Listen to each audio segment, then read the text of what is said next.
இதுக்கு முன்னாடி யோசிச்சிருக்க மாட்டாங்க சித் ஸ்ரீராம் மாதிரி ஒரு இந்த மாதிரி ஒரு வாய்ஸ் இவருக்கு போடலாமான்னு. You changed that. And I only sing the songs that I really deeply resonate with. I have not felt the need to just... Idea was like a big hit. Ennode Neerundal was a big hit. Yane Matrum Kadale was a big hit. These are my first 3 songs. People didn't know who I was. Who learned what celebrity actually means. That part will always be weird. As an artist, how do you balance this, maintaining your positivity along with negativity? Marvaarthai pesade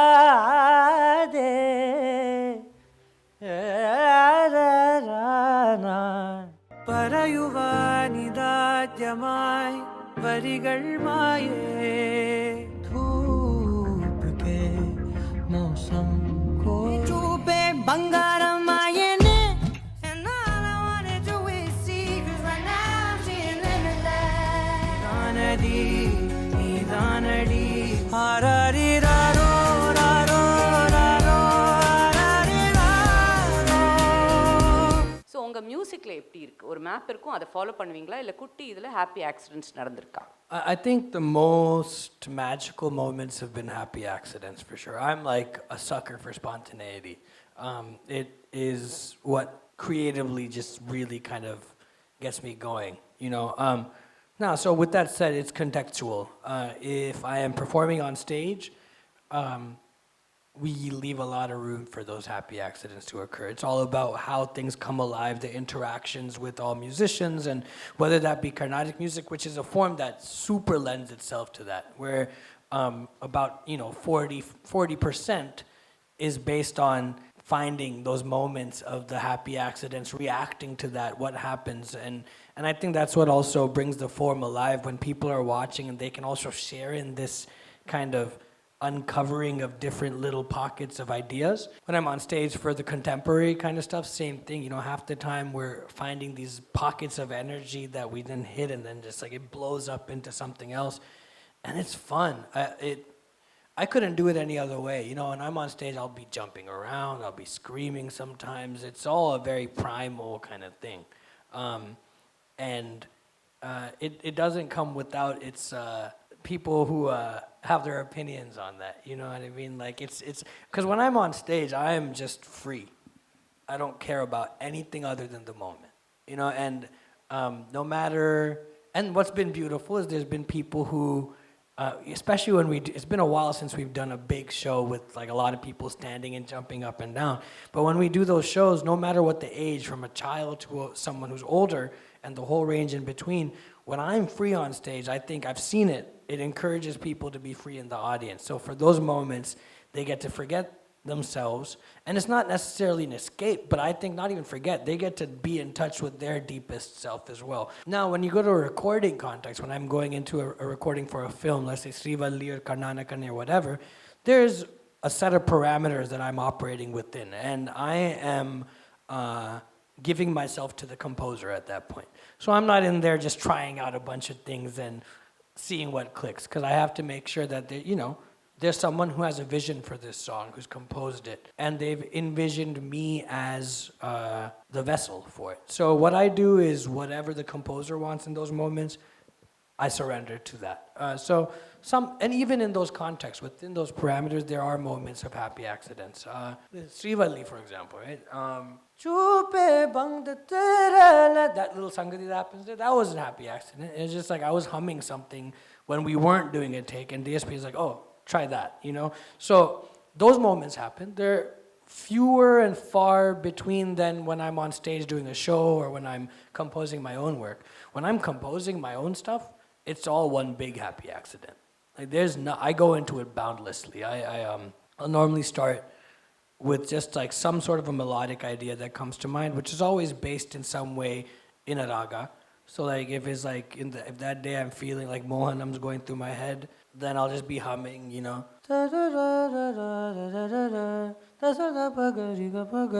It's like something will be happening, and then I'll go to the piano and just start messing around and see what clicks. One thing I've sharpened in terms of a tool set for myself and skill set over the years is the ability to find that magic point. Because you don't want to keep doing it beyond a point. If you find the magic, then the job is to build around the magic. But the finding of the magic is always, you're tripping and you're forgetting ideas, then you're rediscovering ideas, and it's just one not long, but this one process of exploration and seeing what you chance upon, for sure. Finding the magic பற்றி பேசிகிட்டு இருந்தீங்க. இப்போ வந்து உங்களோட பாடல்கள் especially Tamil சினிமாவில் பலதரப்பட்ட ஹீரோஸ்க்கு வந்து நீங்கள் வேற ஒரு ஸ்டைல் ஆஃப் சிங்கிங்கை கொண்டீங்க. இதுக்கு முன்னாடி யோசிச்சிருக்க மாட்டாங்க, சித் ஸ்ரீராம் மாதிரி இந்த மாதிரி ஒரு வாய்ஸ் இவருக்கு போடலாமான்னு. You change that. But you seem to be like this person who wants to be free flowing all over. So do you also sometimes feel trapped in your success? உங்கள் பாட்டில் கூட ஒரு லைன் வரும், இந்த stereotyping பற்றி எல்லாம். அது அந்த பயம் ஆஸ் அன் ஆர்டிஸ்ட் உங்களுக்கு இருக்கா? அதை எப்படி நீங்கள் மீறீங்க? Because you have to keep yourself on top of the game in terms of being popular also. It's a tight balance. Artistically, I never feel trapped by it. And the reason I don't feel trapped by it is because I have these different forms that I can turn to. If I ever feel like just the playback is confining me too much. I spend most of my time musically working on Carnatic music. That's the thing that kind of, it's just, there's so many layers to it that are, it'll take a lifetime to discover. I can't even say a majority of it because it's almost infinite. So because I have that, I'm internally satiated. Like my desire to explore musically, my desire to find different realms. I have my modes in place to find that, or to have those personal journeys. I have my original music to take the different concepts and chaos and whatever that's always flowing through my head. I have that as my ship to explore that. With the playback, it's fun because I get to take these lessons I learn in other spaces and go into a lot more of a structured setting and bring them to life. Another thing is with playback music, I sing songs that I would never compose. I would not have the ability to compose on my own. So many of the songs that I've sung, I would never think of those melodies myself. I would never think of those genres myself. I have my track I go in when I make my own music.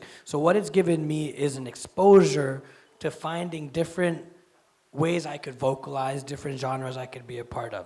So creatively, artistically, it never feels limiting at all. And I only sing the songs that I really deeply resonate with. I have not felt the need to just, sing anything and everything that comes my way. So there's still this sense of, okay, I creatively resonate with this song, so I feel invested in it. It's not limiting. It is something I grapple with to this day.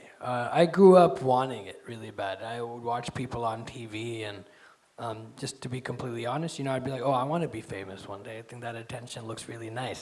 And then it happens, and for me it happened gradually.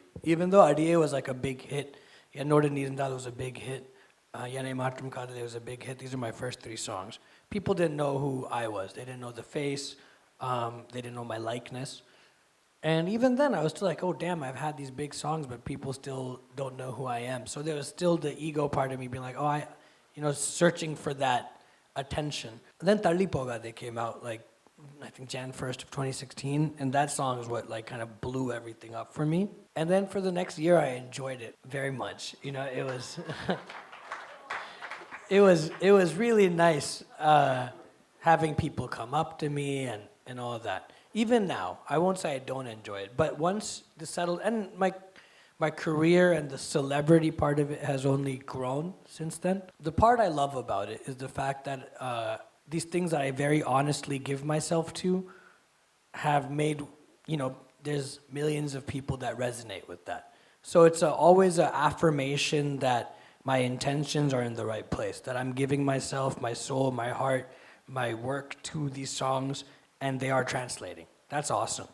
The thing that I still battle with is this idea that people have access to my name. People that I might never meet in my life they can use my name the same way they talk about an iPhone, for example. It's a product, and me being who I am, I don't dress all flashy. I don't try to do the most outwardly famous people stuff at all. You know, if I had it out to myself, I'd still walk around the street, go to the beach, do all those things all the time. So for someone like myself, who puts the music first and who has learned what celebrity actually means, that part will always be weird. You know, I don't think I'll ever get used to that. But then I've also realized it just comes with the territory. You know, once you reach a certain level of success, and when you represent this idea that being free by way of your music is what means the most, you know, and that comes through, I think, in everything that I do. People are gonna say stuff, and your name is no longer entirely yours. Luckily for me, my full name there's only a few people that call me that, and I shouldn't have said that in an interview. But the term Sid Sriram feels like, you know, if it has to be the product, then so be it. It's a balance you have to keep doing, this act of being internalized and being an entertainer, you know, between the artist and the artist. So that balance is going to be difficult, and I hope you remain connected to the inside, which is something so beautiful, because we've known so many artists who've lost it because something else happens and the basic force of what drives them goes away. I think you're remaining connected to that. And I know there's sometimes negativity which you have to handle in the process of doing this, because Sid comes from a background of so many things, of having been growing up somewhere, belonging to this film industry, relating to another Western musical tradition, Carnatic tradition, all of which some of these forms have very strict boundaries of what you can cross. So it is a tightrope walking. I hope we get to see all the creative things come out of that. I just want to say this. I think the outward part of it, the way I have rationalized it to myself, oftentimes it feels like a social experiment. And when I can view it like that, it's really fun. You know, I think, like you said, I have these various disciplines that I come from and that I'm passionate about. So being able to very intentionally and deliberately see how I can, you know, break down some of the walls and seeing how people react to them, and, you know, taking the ego out of it, of not taking anything personally. But that takes a great deal of personal discipline, which I'm acquiring, and I hope to acquire more and more as I go. So I wanted to ask you, and there were like some things like the Karnan song, which I had enjoyed as somebody used to that, and somebody who listens to Sabha Kacheri Kekrava, but all kinds of music Kekrapa, அந்த மீமும் பார்த்தேன்.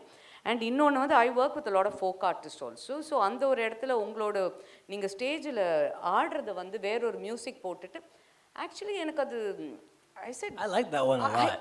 I liked it. Yeah, I like that one a lot because I think there was it to me what it did, it connected to that primal energy that I was talking about that exists in the heart of so much folk music, especially from Tamil Nadu. So that one I liked, but sorry, I cut you off. No, it's perfectly okay. So I was just coming to that. And when I saw this kuttu or Ghana and all that with your dancing, I felt good. It's opening up something for Sid Sriram, the singer. And I knew you were the kind of sport or the maverick adventurer who will go on that track. And I hope it opens up those things.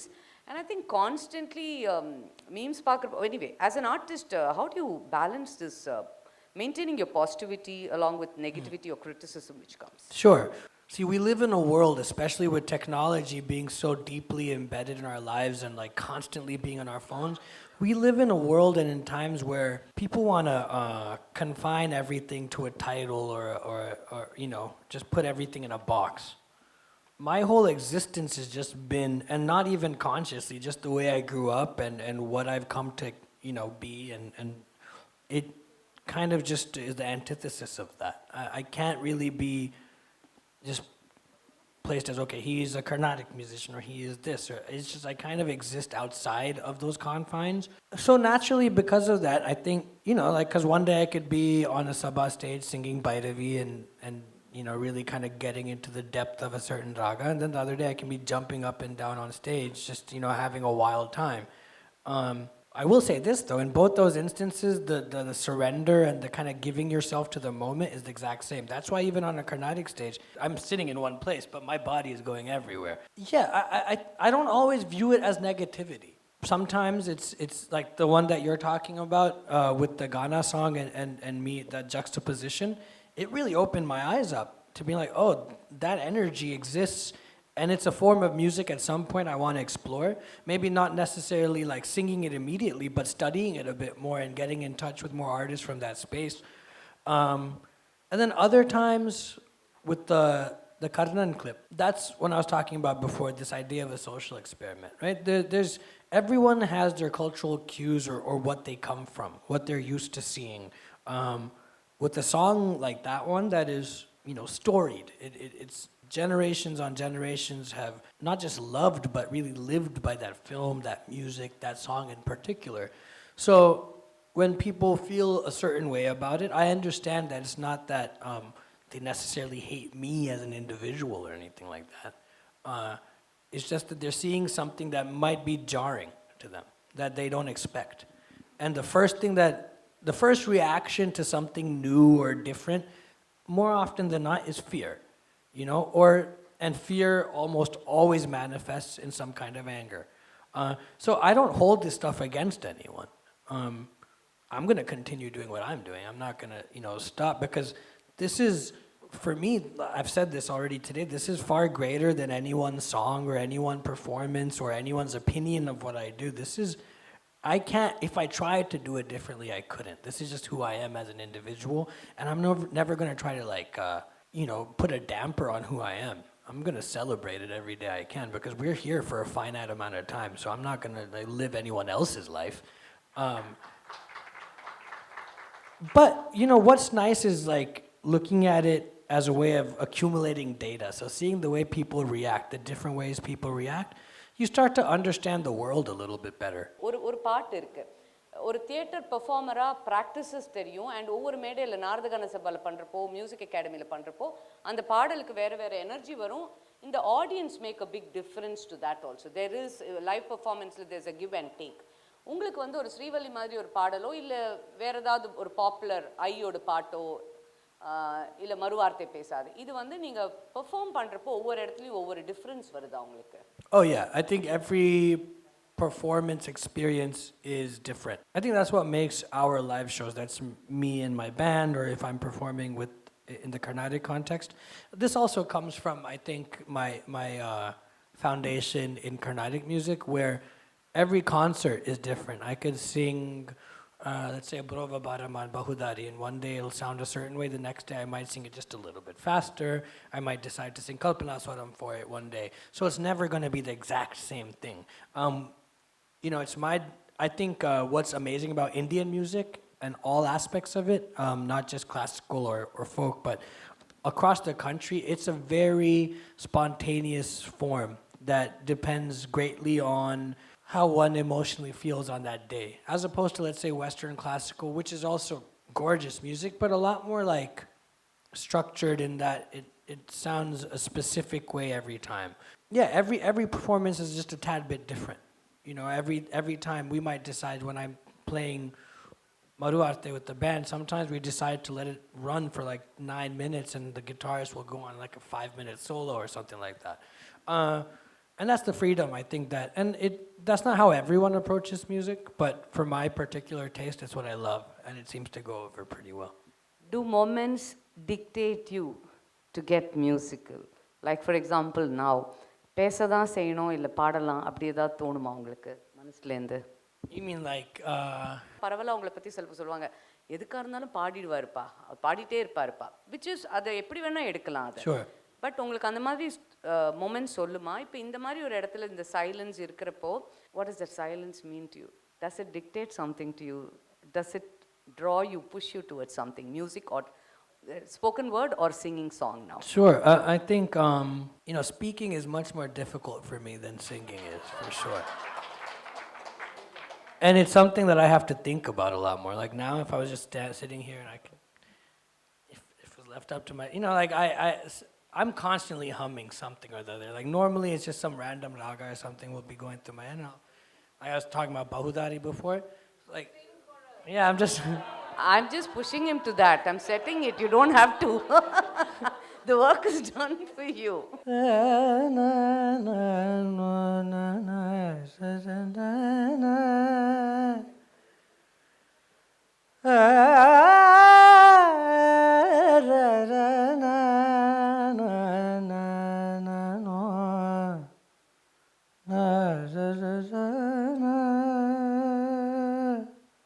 Na na na na na na na.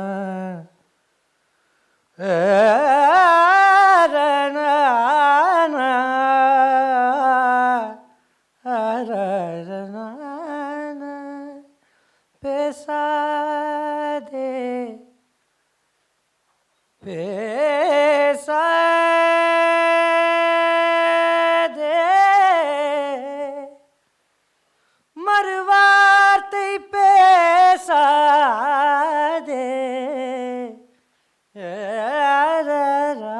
நான் மறுவார்த்தை பேசாதே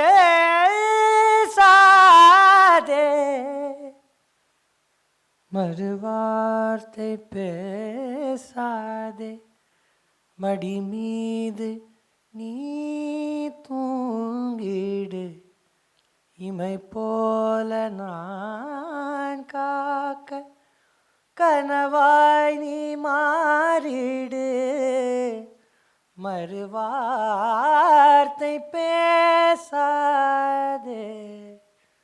பேசாதே பமகா மக கமனித சனிமா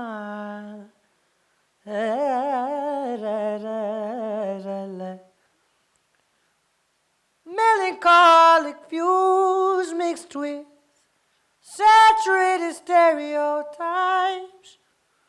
Oh, melancholic views mixed with saturated stereotypes. Oh, melancholic views mixed with చూపే బంగారమాయనే శ్రీవల్లి మాటే మాణిక్యమాయనే చూపే బంగారమాయనే శ్రీవల్లి నవ్వే నవరత్నమాయనే.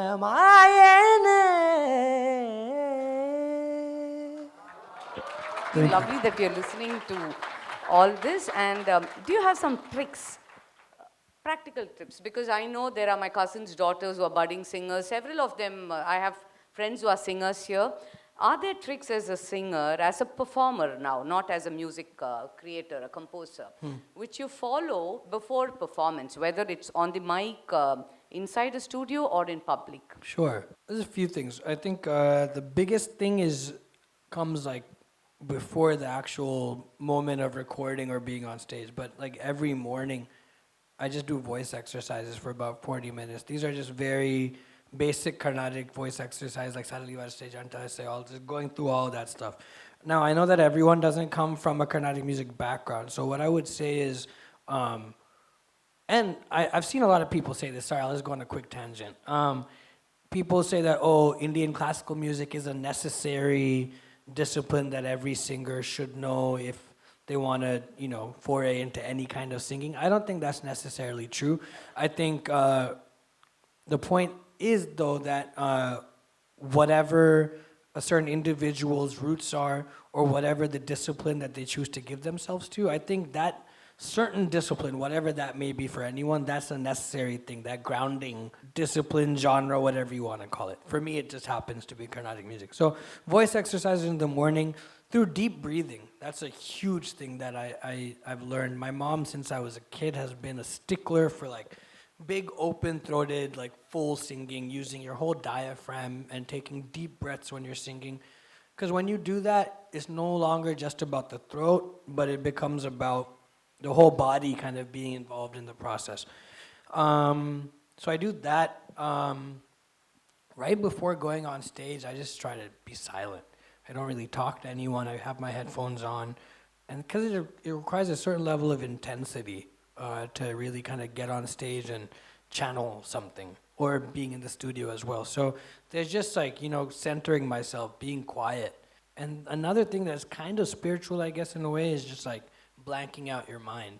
Being able to, and this comes from like either like meditative practices or, but being able to have a span of time where you can not think about anything and not let any thoughts enter your mind, because at that point you become like, I've been talking about a proper vessel that can really channel the different energies that are going to come your way. That's what I do. say you compose songs on your own. So when a situation is given from nowhere, where do you get the idea of how to get the lyrics and the tune? Making my own music, I only compose when, like a lightning bolt hits my head. You are the role model. I want to tell you what are the struggles they should go through to face what you have. மறவாதே மனம் முதல் நீ முடிவும் நீ அலர் நீ அகிலம் நீ